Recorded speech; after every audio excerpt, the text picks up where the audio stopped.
Assalamualaikum warahmatullahi wabarakatuh. Selamat malam bagi kita semua. Pada kesempatan kali ini kami akan mempresentasikan hasil laporan kelompok kami mengenai program menghitung IPS pada mahasiswa. Sebelumnya saya akan memperkenalkan anggota kelompok kami, yaitu pertama ada Riki Desinikandia Putra dengan NIM 03 20 10 78. Ada Kania Salsabila dengan NIM 05 20 10 21. Ada Muhammad Al-Khaidir Fatul Khair dengan NIM 05 20 10 48. Ada Rani Putrianingsi dengan NIM 05 20 10 72. Ada Izunur Pratama dengan NIM 08 20 10 33. Ada yang terakhir ada Jordi Pentian Selinding dengan NIM 08 20 10 39. Lalu kita masuk pada latar belakang. Latar belakang pada program kami yaitu di dalam setiap kampus pasti memiliki banyak data dari para mahasiswa, sehingga memerlukan waktu untuk melakukan pengolahan nilai IPS. Dalam hal ini komputer memegang peranan yang sangat penting sebagai alat bantu dalam pengolahan data, serta dibuatnya suatu sistem informasi berbasis program. Penggunaan program akan menghemat waktu, biaya, dan tenaga, serta memudahkan dalam mengolah data. Oleh karena itu, program pengolahan nilai IPS ini dibentuk sebagai alat untuk mempermudah dalam memproses nilai akhir yang keluar. Lalu masuk kepada dalam dasar teori. Dasar teorinya yang itu pertama ada fungsi atau function. Adalah suatu program terpisah dalam blok sendiri yang berfungsi sebagai subprogram atau modul program yang merupakan sebuah program kecil untuk memproses sebagian dari pekerjaan program utama. Fungsi digunakan untuk mengumpulkan beberapa perintah yang sering dipakai dalam sebuah program. Fungsi dalam Python definisikan menggunakan kata kunci def. Ada eksekusi kondisional bersarang atau if else, merupakan satu percabangan kondisi yang mengharuskan kondisi ilalnya untuk dipenuhi. Lalu ada pengulangan for, akan mengulang blok kode program disertai nilai pada rentang tertentu secara berurutan. Rentang nilai tersebut didapatkan melalui fungsi range yang menghasilkan nilai bilangan bulat antara nilai awal sampai dengan batas akhir. Lalu pada slide flowchart akan dijelaskan dengan rekan saya. Ya, terima kasih. Jadi di sini ada flowchart. Yang pertama mulai, baru user akan memasukkan input data diri, lalu user juga akan memasukkan input nilai. Setelah itu, setelah menginput data diri dan nilai, maka akan diproses program menghitung IP semester. Setelah diproses, maka akan dihasilkan output data diri dan nilai mahasiswa. Nah, setelah dihasilkan output data diri dan output nilai mahasiswa, maka akan dilakukan decision atau pengecekan. Jadi jika if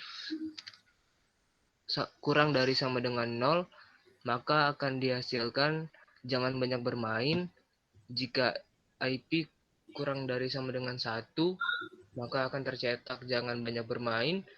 Dan jika tercetak IP kurang dari sama dengan 2, maka tercetak jangan banyak bermain. Jika IP tercetak kurang dari sama dengan 2,5, maka yang tercetak akan jangan banyak bermain. Jika pengecekan IP kurang dari sama dengan 3, maka yang tercetak juga akan jangan banyak bermain. Jika IP kurang dari sama dengan 3,5, maka yang tercetak akan tingkatkan IP-mu. Atau yang terakhir, jika dilakukan pengecekan IP kurang dari sama dengan 4, maka akan tercetak pertahankan IP-mu. Maka setelah dilakukan pengecekan, program akan selesai. Selanjutnya akan dijelaskan oleh rekan saya. Baik, kita lanjutkan ke pseudo code. Pertama-tama ada deklarasi atau deklarasi dari variabel apa aja yang akan digunakan di dalam program ini. Selanjutnya ada string, nama, kelas, NIM. Jadi di dalam program ini ada variabel, nama, kelas, NIM yang bertipe string. Selanjutnya float. Terdapat panca, cal1, visda1, kimdas, basing, ptk, ka. Yang berarti semua variabel tersebut bertipe float. Selanjutnya ada variabel totalnya, panca plus cal1 plus visda1 plus kimdas plus basing plus ptk plus KA dibagi dengan 18. Nah, 18 ini adalah jumlah SKS-nya. Selanjutnya masuk ke fungsi indeks. Di sini terdapat indeks nilai yang merupakan argumen. Jika indeks nilai sama dengan 0, maka akan mengembalikan E. Jika indeks nilai kurang dari sama dengan 1 akan mengembalikan D. Jika indeks nilai kurang dari sama dengan 2 akan mengembalikan C. Jika indeks nilai kurang dari sama dengan 2,5 akan mengembalikan BC. Jika indeks nilai kurang dari sama dengan 3 akan mengembalikan B. Jika indeks nilai kurang dari sama dengan 3,5 akan mengembalikan AB. Dan jika indeks nilai sama dengan 4, maka akan mengembalikan A. Selanjutnya, membuat fungsi lah, yaitu jumlah. Jika jumlah sama dengan A, maka akan tercetak seperti ini. Dan jika jumlah sama dengan AB, maka akan tercetak seperti ini. Jika jumlah sama dengan B, akan tercetak seperti ini. Lanjut, jika jumlah sama dengan BC, maka akan tercetak seperti ini. Jika jumlah sama dengan C, akan tercetak seperti ini.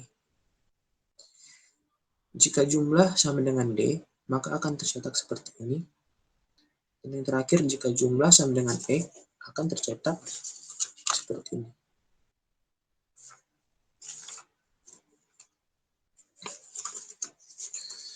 Selanjutnya masuk ke deskripsi.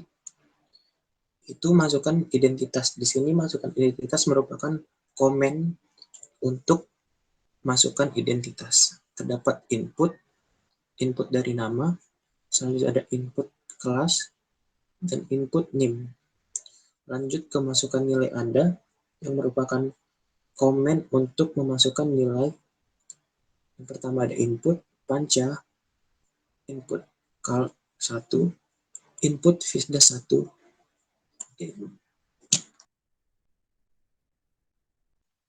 input kimdas, input basing, input PTK, dan input KA.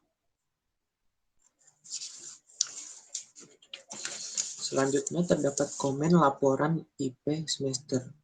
Akan tercetak nama, akan keluar input outputan dari nama, kelas akan keluar output dari kelas, dan NIM akan keluar output dari NIM. Selanjutnya komen untuk hasil nilai mata kuliah. Maka akan tercetak Pancasila sama dengan membaca Pancasila per 2. Per 2 ini adalah SKS-nya, fungsi indeks akan terbaca Pancasila per 2. Selanjutnya akan tercetak kalkulus 1 dengan membaca kal 1 dibagi dengan 3 yang dimana 3 adalah SKS-nya. Fungsi indeks membaca kalkulus dibagi 3. Selanjutnya mencetak fisika dasar 1 yang dimana dengan membaca fisdas 1 dibagi 3 dan fungsi indeks membaca fisdas dibagi 3. Selanjutnya mencetak kimia dasar, membaca kimdas dibagi 3 dan fungsi indeks membaca kimdas dibagi 3.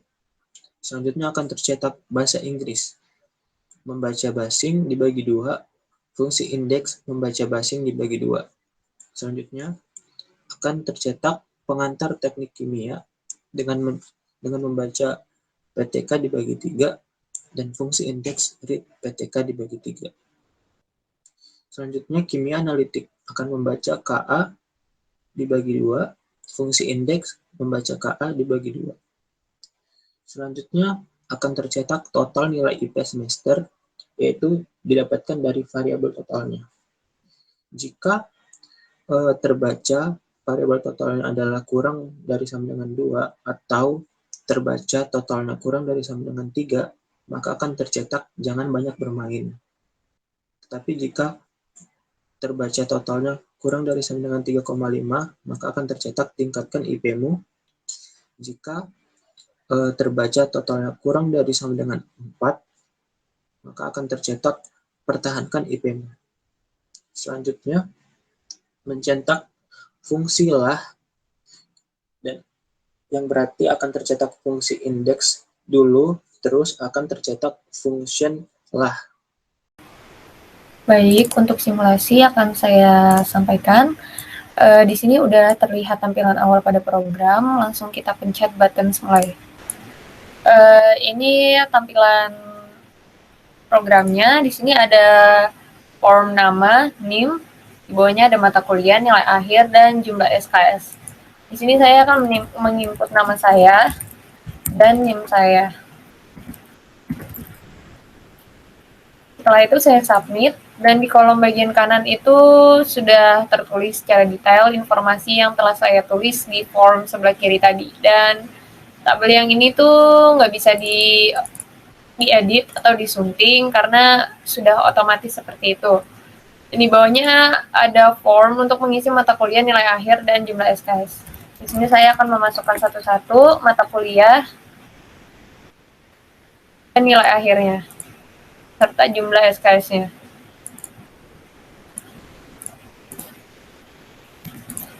Oke, di sini udah tertulis di tabel mata kuliah, nilai akhir, SKS, serta indeks nilainya. Untuk tabel sendiri bisa digeser supaya enak dilihat. Dan di sini juga ada output dari nilai IPS-nya, yaitu akumulatif dari seluruh nilai akhir mata kuliah. Mungkin itu saja yang bisa saya sampaikan dari program ini. Mohon maaf jika ada kesalahan kata maupun perbuatan. Terima kasih.